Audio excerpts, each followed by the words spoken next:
starting with the Deputy Speaker. Thank you, Honorable Chairperson. Mr. Mutahi Kagwe, now that you're going to be the Minister of Agriculture, we know certain challenges exist in that sector. First, Kenya is a net importer of foods that is capable of producing, like edible oil and rice and wheat. We also know the fact that the average age of a farmer is 65. Yet, our population is highly youthful. If you're approved for this appointment, what strategies will you employ to make agriculture more attractive and profitable to young people so that we can ensure that we have food security in the future? Thank you. Go ahead. Thank you very much, Mheshimiwa. Now, let me just start by the rider that you started with, which is the importance of agriculture in the country.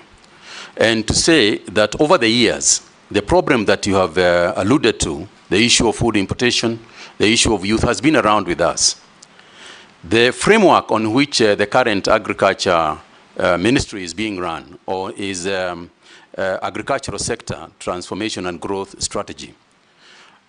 Mr. Chairman, I want to raise this issue broadly to say the following. First, there has been a misguided notion, I think, over the years that we have all made. And that is to say that the focus, the initial focus of everything in agriculture is production. Mr. Chairman, what we must refocus on in the ASDGS is coming on for review, because it was structured in 2019 and is coming up for review after 5 years. Mr. Chairman, the only way that agriculture is going to be the kind of industry, the kind of structure, the kind of mainstay for our people that we are ever going to construct is if the farmer becomes a central consideration of everything that we do. Mr. Chairman, until and unless the farmer looks at his profit and loss statement and sees that he is making more money than he is spending, we are going to continue having issues of food security. We are going to continue having issues of underproduction of food items, as well as cash crop items, as well as livestock items. So the focus to me, and what we must begin to philosophize about, has got to be, how do we put more money in the farmer's pocket? If we ask ourselves that statement, and I want Mr. Chairman to say that I recall very distinctly that when I was appointed Cabinet Minister for Information, and I tried to figure out how to deal with the many problems that were there, we arrived at one sentence: let's take a telephone and it works. Everything else we do around us must be focused on that issue. Whether we are going to get international gateways, whether we are going to license other players in the market, it is all should be about the concept of a telephone working. Similarly, if we are going to revive agriculture, the only way we are ever going to do it is when the farmer is profitable. When the farmer is profitable, we'll have enough food. When the farmer is profitable, we'll have enough for exports and so on.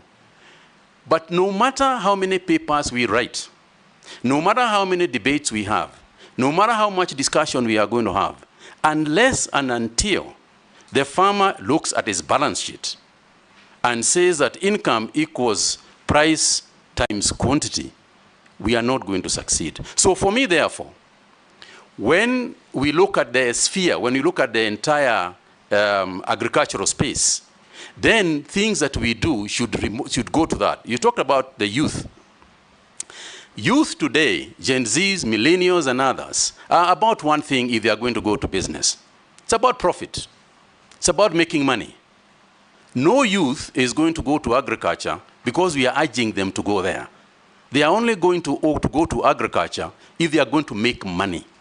And the only way they are going to make money is by taking the necessary steps that we have to make in order for agriculture to be responsive to profit making.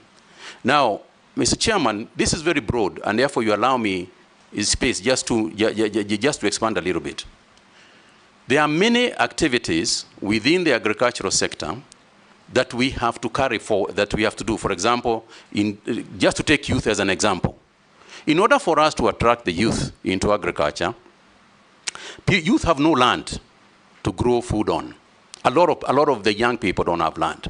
So we have to think broadly about how can we afford them land first. There is a lot of land, ADC and other organizations, private sector, land that is lying idle, that is not being used, that we can lease to these people.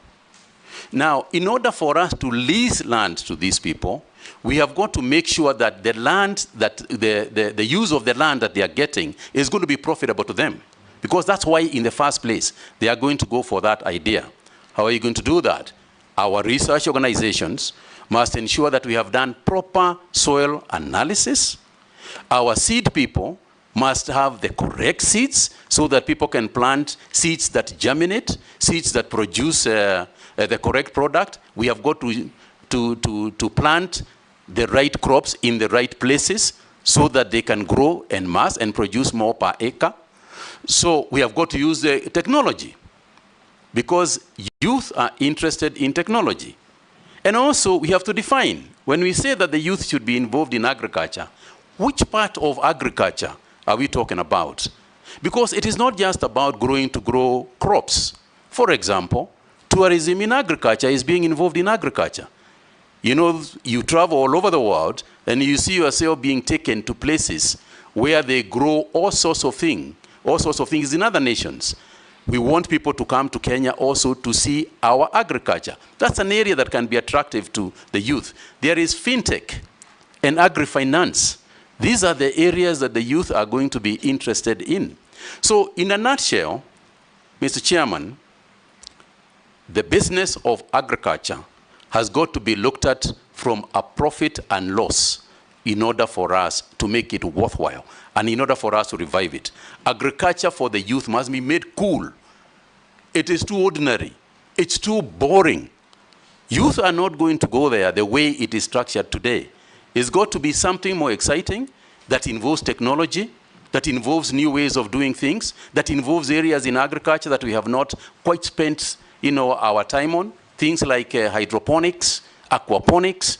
These are areas that they are going to look at. The use of technology means that they are going to introduce new things in agriculture that do not currently exist. What does that mean, therefore? It means that the training that we are going to engage in, working together with the ministries of education, we have to look at the training that we are giving the agricultural sector, the agricultural student. What are we training them in? The future of agriculture is going to be in technology. AI, for example, artificial intelligence, is going to play a very crucial role in the future of agriculture.